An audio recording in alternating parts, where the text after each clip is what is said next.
Bulletin की शुरुआत करेंगे 24 मिनट में 24 खबरों के साथ। चीन और ताइवान के बीच जारी तनाव और जंग के खतरे के बीच दुनिया के दो अन्य देशों में जंग शुरू हो गई है। अजरबैजान और आर्मेनिया के बीच एक बार फिर से तनातनी शुरू हो गई है। रक्षा मंत्रालय ने दावा किया है कि उन्होंने विवादी क्षेत्र नागोर्नो और काराबाख की कई पहाड़ियों पर कब्जा कर लिया है। इसके मुताबिक तनातनी की शुरुआत तब हुई जब आर्मेनिया के सैनिकों ने विवादी क्षेत्र में उनके एक सैनिक को मार दिया। आपको बता दें कि इस इलाके में रूस के शांति सैनिक भी तैनात हैं।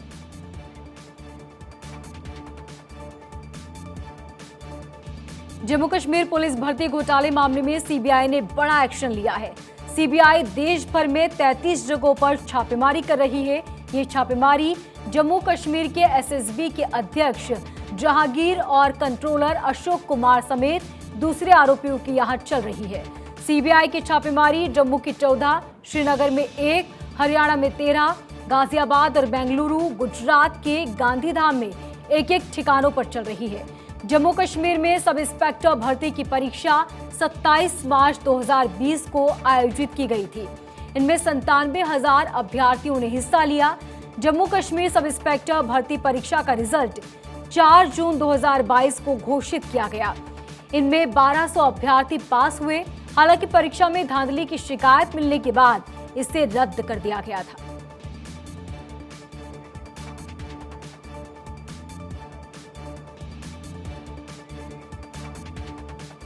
पश्चिम बंगाल की राजनीति में एक बार फिर से घमासान शुरू हो गया है। बीजेपी नेताओं ने ममता बनर्जी के खिलाफ एक बार फिर से मोर्चा खोल दिया। दरअसल प्रदेश बीजेपी अपने दिग्गज नेताओं के नेतृत्व में अभियान छेड़ रही है, जिसमें सभी कार्यकर्ता राज्य सचिवालय की तरफ से मार्च निकाल रहे हैं। रानीगंज रेलवे स्टेशन के बाहर बीजेपी कार्यकर्ताओं और पुलिस के बीच झड़प हो गई। इसके बाद पुलिस ने कई कार्यकर्ताओं को हिरासत में ले लिया। दरअसल पश्चिम बंगाल के आसनसोल में रानीगंज रेलवे स्टेशन से नबानो अभियान में हिस्सा लेने जा रहे कार्यकर्ताओं को पुलिस ने रोक दिया, जिसके बाद जमकर हंगामा हुआ। पुलिस और कार्यकर्ताओं के बीच झड़प हुई। हालात ऐसे बन गए कि पुलिस को बीजेपी कार्यकर्ताओं को हिरासत में लेना पड़ा। खबर है कि बीजेपी कार्यकर्ता अभियान में हिस्सा लेने के लिए कोलकाता जा रहे थे, लेकिन पुलिस ने कहा कि उन्हें परमिशन नहीं है, इसलिए उन्हें वहीं पर रोक दिया गया।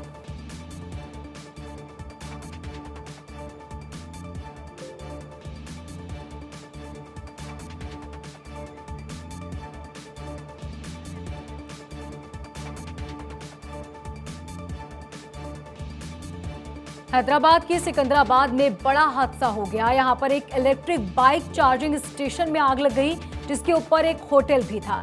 इस आग की चपेट में आकर 8 लोगों की मौत हो चुकी है। आग इतनी भीषण थी कि इसने पूरे शोरूम को अपनी चपेट में ले लिया। वहीं तेलंगाना के सीएम ने मृतकों के परिजनों को 3-3 लाख रुपए के मुआवजे का ऐलान किया है। हैदराबाद की राजधानी सिकंदराबाद में बड़ा हादसा हो गया। यहाँ एक इलेक्ट्रिक बाइक चार्जिंग स्टेशन में आग लग गई, जिसके ऊपर एक होटल था। इस आग की चपेट में आकर कई लोगों की मौत हो गई। आग इतनी भीषण थी कि इसने न पूरे केवल शोरूम को अपनी चपेट में लिया, बल्कि होटल भी इससे जलने लगा।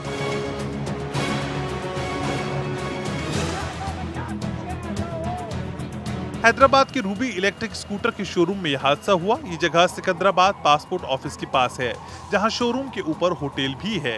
ये आग इलेक्ट्रिक स्कूटर रिचार्जिंग यूनिट के ग्राउंड फ्लोर पर लगी, जिसका धुआं पहले और दूसरे मंजिल पर फैल गया। काफी लोग बिल्डिंग से कूदकर बचने में कामयाब भी रहे। आग पर काबू पाने के लिए दमकल कर्मियों को काफी मशक्कत करनी पड़ी। आगजनी की इस घटना के बाद अब पूरे मामले की जांच बिठाने की बात कही जा रही है। Bureau report, Bharat 24। उत्तर प्रदेश के लोहिया नगर गाजियाबाद में रहने वाले एक डॉक्टर को सिर तन से जुदा करने की धमकी मिली है। उन्हें ये धमकी हिंदू संगठनों के लिए काम करने पर मिली। डॉक्टर ने इस संबंध में सेहनी गेट कोतवाली में तहरीर दी है। तहरीर के आधार पर केस दर्ज कर पुलिस ने साइबर सेल की मदद से इस पूरे मामले की जांच शुरू कर दी है। सिर तन से जुदा की धमकी मिलने पर लोहिया नगर की अंबेडकर कॉलोनी में रहने वाले पीड़ित डॉक्टर अरविंद वत्स ने अपनी शिकायत में बताया कि लोहिया नगर चौकी के पास ही उनका क्लिनिक है, जहां वो करीब 24 साल से प्रैक्टिस कर रहे हैं। इसके अलावा वो हिंदू संगठनों से भी जुड़े हैं। वो हिंदू स्वाभिमान मंच के यूपी और बिहार राज्य के प्रभारी भी हैं। उन्होंने बताया कि आरोपी ने उनके व्हाट्सएप नंबर पर कई बार कॉल किया। पहले भी उसने 1 सितंबर की रात को कॉल किया था। उसी रात उन्हें दोबारा कॉल किया गया, लेकिन बात नहीं हुई। अगली सुबह उन्होंने कॉल बैक किया तो आरोपी ने फोन नहीं उठाया। फिर अगली सुबह 2 सितंबर को आरोपी ने तीसरी बार कॉल किया और उन्हें धमकी दी। यही नहीं, आरोपी ने 7 सितंबर को चौथी बार कॉल करके उनको धमकाया। बोला तुम डॉक्टर अकेले बोल रहे हो, जबकि मेरा नाम के आगे अकेला है। अकेले बोल रहे हो तो मैंने कहा जी बोल रहा हूँ। कि बोला कि जहाँ मैंने उसे क्या नाम है कन्हैया कुमार को और डॉक्टर उमेश को भेजा, वहीं तुझे मैं भेज रहा हूँ। मैंने कहा भाई बात तो बताओ।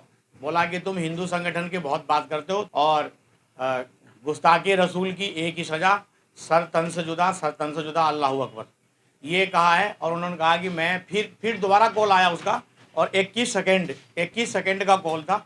21 सेकंड बात हुई। उन्होंने कहा कि मैं तुम्हारी सारी रैकी कर रहा हूँ, तुम कहाँ जाते हो, कहाँ रहते हो, क्या करते हो। फिलहाल डॉक्टर ने इस संबंध में सिहानी गेट कोतवाली में तहरीर दे दी है। तहरीर के आधार पर केस दर्ज कर पुलिस ने साइबर सेल की मदद से मामले की जांच शुरू कर दी है। Bureau report, Bharat 24। सवर्णों को आरक्षण यानी कि सामान्य वर्ग के गरीबों को 10% आरक्षण देने के मामले के खिलाफ दायर याचिका पर सुप्रीम कोर्ट में आज सुनवाई होगी। इस पूरे मामले में चीफ जस्टिस यूयू ललित की अगुवाई में 5 सदस्यों की पीठ इस मामले की सुनवाई करेगा। सवर्ण गरीबों के लिए तय ईडब्ल्यूएस कोटे को सुप्रीम कोर्ट में चुनौती दी गई। तमिलनाडु की सत्ताधारी पार्टी डीएमके ने इसका जबरदस्त विरोध किया है।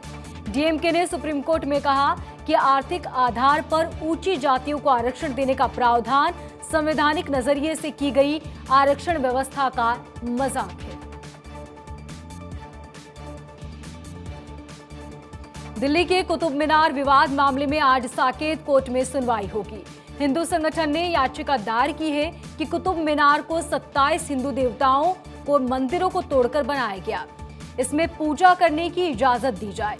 इसे विष्णु स्तंभ बताया गया है। याचिका में मंदिर के जीर्णोद्धार की मांग की गई। दिल्ली के साकेत कोर्ट में सुनवाई के बीच दोनों तरफ से बहस हो चुकी है।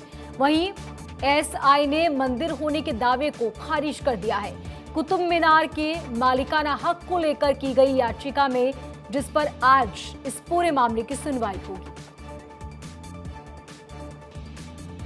फ्रांस की विदेश मंत्री कोलोना आज से 3 दिन के भारत दौरे पर आ रही हैं। इस दौरान वो अपने समकक्ष एस जयशंकर के साथ द्विपक्षीय मुद्दों पर बात करेंगी। इसके साथ ही क्षेत्रीय और परस्पर हित के अंतर्राष्ट्रीय मुद्दों पर भी बात होगी। फ्रांस के विदेश मंत्री की इस यात्रा के दौरान व्यापार, रक्षा, जलवायु, शिक्षा और स्वास्थ्य क्षेत्र में साझेदारी को और मजबूत करने पर जोर दिया जाएगा। कोलोना 15 सितंबर को मुंबई भी जाएंगी, जहां वो कारोबार जगत से जुड़े लोगों से मुलाकात करेंगी। तमिलनाडु में डीवीएसी की छापेमारी के दौरान पुलिस टीम और एआईएडीएमके के कार्यकर्ताओं के बीच झड़प हो गई। डीवीएसी की टीम ने एआईएडीएमके के पूर्व मंत्री के ठिकानों पर छापेमारी करने पहुंची और इस दौरान एआईएडीएमके के समर्थक पुलिस की टीम से भिड़ गए और टीम को छापेमारी करने से रोकने लगे। तमिलनाडु में करीब 26 जगहों पर डीवीएसी की छापेमारी चल रही है और इसके चलते टीम एआईएडीएमके के पूर्व मंत्री के ठिकानों पर छापेमारी करने पहुंची।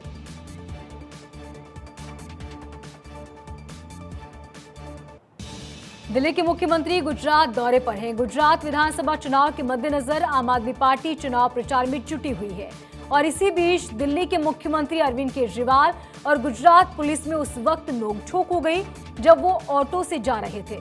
तभी पुलिस ने सुरक्षा के हवाले से उनके ऑटो को रोक दिया और इसके बाद अरविंद केजरीवाल और पुलिस के बीच थोड़ी बहुत नोकझोंक हुई।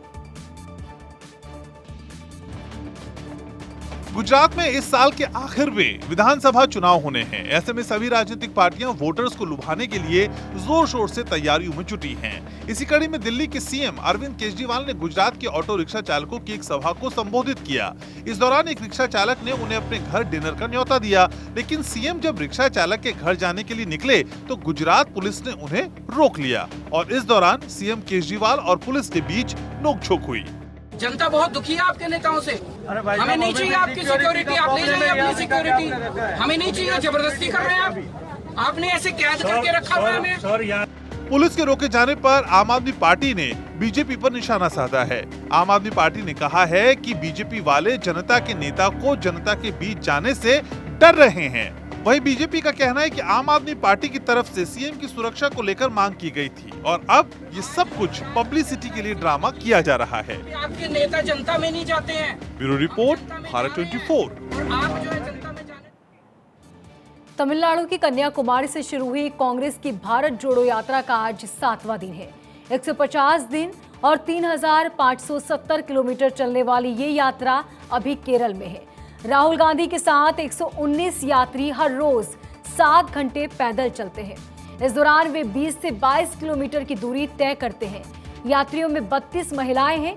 सभी के रहने, खाने पीने और आराम करने के पूरे इंतजाम किए गए हैं। यात्रा के लिए 50,000 एप्लीकेशन आई थी। इनमें से सिर्फ 119 को चुना गया। 12 राज्यों और 2 केंद्र शासित प्रदेशों से गुजरकर भारत जोड़ो यात्रा जम्मू कश्मीर के श्रीनगर में खत्म होगी। जयराम रमेश ने बताया कि इसके पीछे 4 महीने की मेहनत है। यात्रा का आइडिया मई में उदयपुर में हुए चिंतन शिविर में आया था। दिग्विजय सिंह और दूसरे नेताओं से बातचीत के बाद 15 मई को सोनिया गांधी ने ऐलान कर दिया कि पार्टी कन्याकुमारी से कश्मीर तक भारत जोड़ो यात्रा निकालेगी।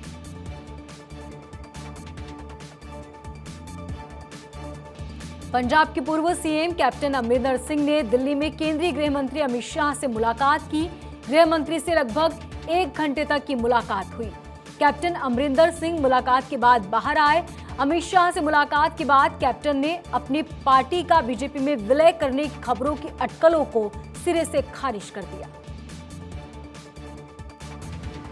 पंजाब के पूर्व सीएम कैप्टन अमरिंदर सिंह ने दिल्ली में केंद्रीय गृह मंत्री अमित शाह से मुलाकात की। गृह मंत्री से तकरीबन पौने घंटे की मुलाकात के बाद कैप्टन अमरिंदर सिंह बाहर निकले। अपनी पार्टी पंजाब लोक कांग्रेस के बीजेपी में विलय के सवाल को नकारते हुए उन्होंने कहा कि ये सिर्फ अटकलें हैं। बात ये है कि पंजाब में कांग्रेस से इस्तीफा देकर कैप्टन अमरिंदर सिंह ने पंजाब लोक कांग्रेस की पार्टी बनाई थी। विधानसभा चुनाव में बीजेपी के साथ मिलकर चुनाव भी लड़ा था, मगर दोनों को कोई खास फायदा नहीं हुआ। ऐसी चर्चाएं तभी से चल रही थी कि शायद कैप्टन की पार्टी का बीजेपी में विलय हो जाए। अमरिंदर सिंह ने इससे पहले बीती 30 अगस्त को प्रधानमंत्री नरेंद्र मोदी से भी मुलाकात की। इस बारे में उन्होंने ट्विटर पर कहा था कि उन्होंने पीएम के साथ पंजाब से जुड़े विभिन्न मुद्दों पर चर्चा की। उन्होंने ट्वीट कर लिखा था कि प्रधानमंत्री नरेंद्र मोदी के साथ मुलाकात की, पंजाब से जुड़े विभिन्न मुद्दों पर चर्चा की। Bureau report, Bharat 24।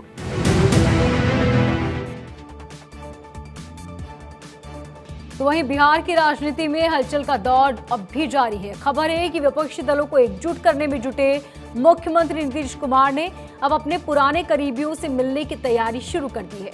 CM Nitish Kumar ने जेडीयू के पूर्व राज्यसभा सांसद पवन वर्मा को अपने आवास पर बुलाया और काफी देर तक दोनों में बातचीत हुई।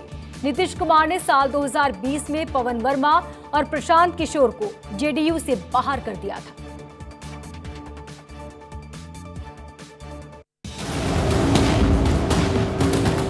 बिहार की राजनीति से बड़ी खबर है। विपक्षी दलों को एकजुट करने में जुटे मुख्यमंत्री नीतीश कुमार ने अब अपने पुराने करीबियों को भी मनाने की तैयारी शुरू कर दी है। मुख्यमंत्री नीतीश कुमार ने जेडीयू के पूर्व राज्यसभा सांसद पवन वर्मा को अपने सरकारी आवास 1 अन्ना मार्ग पर बुलाया, जहां दोनों के बीच काफी देर तक बातचीत चली। आपको बता दें कि नीतीश कुमार ने साल 2020 में पवन वर्मा और प्रशांत किशोर को जेडीयू से बाहर निकाल दिया था। जानकारी मिल रही है कि नीतीश कुमार ने अब चुनावी रणनीतिकार प्रशांत किशोर को फिर से अपने पाले में लाने के लिए कवायद शुरू की है। इसके लिए पवन वर्मा को जिम्मेदारी सौंपने की तैयारी की जा रही है। कहा जा रहा है कि नीतीश ने सोमवार को पवन को अपने आवास पर बुलाकर प्रशांत किशोर को मनाने के लिए कहा। आपको बता दें 2020 में पवन वर्मा और प्रशांत किशोर को नीतीश कुमार ने जेडीयू से बाहर कर दिया था। Bureau report, Bharat 24। मध्य प्रदेश की कटनी में सरकारी व्यवस्था की पोल खोलती एक तस्वीर सामने आई।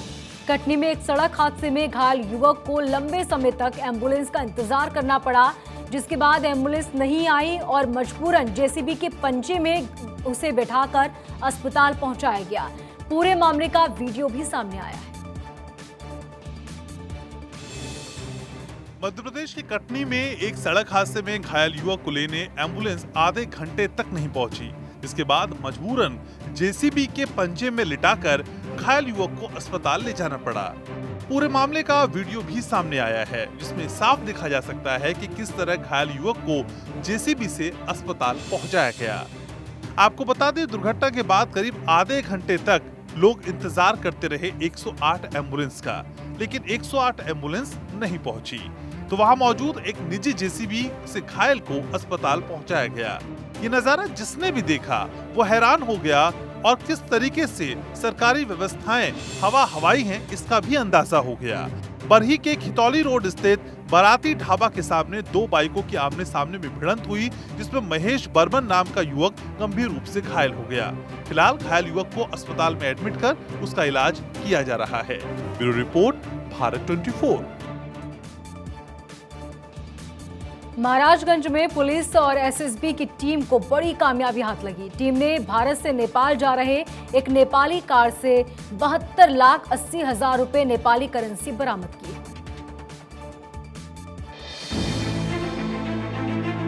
महाराजगंज में सोनोली पुलिस और एसएसबी की टीम को बड़ी कामयाबी हाथ लगी है।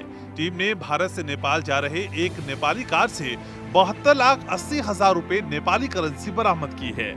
इस करेंसी की कीमत भारतीय मुद्रा में करीब 45 लाख रुपए है। कार में करेंसी के साथ पकड़ा गया शख्स नेपाल का रहने वाला है। उससे पुलिस, कस्टम और अन्य एजेंसी पूछताछ कर रही हैं। ये नेपाली नागरिक है और ये भारत से नेपाल ये पैसा ले जा रहा था। इस संबंध में भी इससे पूछताछ की जा रही है। साथ ही कस्टम अधीक्षक और इनकम टैक्स वालों को भी इन्फॉर्म किया गया है, वो भी अभी आकर के इससे पूछताछ कर रहे हैं। सोनोली पुलिस और एसएसबी की टीम संयुक्त रूप से बॉर्डर पर नियमित जांच कर रही थी। इसी दौरान नेपाली नंबर की फोर्ड इको कार नेपाल जाने के लिए सीमा पर पहुंची। टीम ने इस कार को रोककर तलाशी ली तो उसमें 72,08,000 नेपाली रुपए बरामद हुए, जो कि लगभग 45 लाख भारतीय रुपए के बराबर हैं। पुलिस इस मामले में अपनी पड़ताल को और आगे बढ़ा रही है। इन लोगों से जुड़े कुछ और लोगों से भी तफ्तीश की जा सकती है। Bureau report, Bharat 24।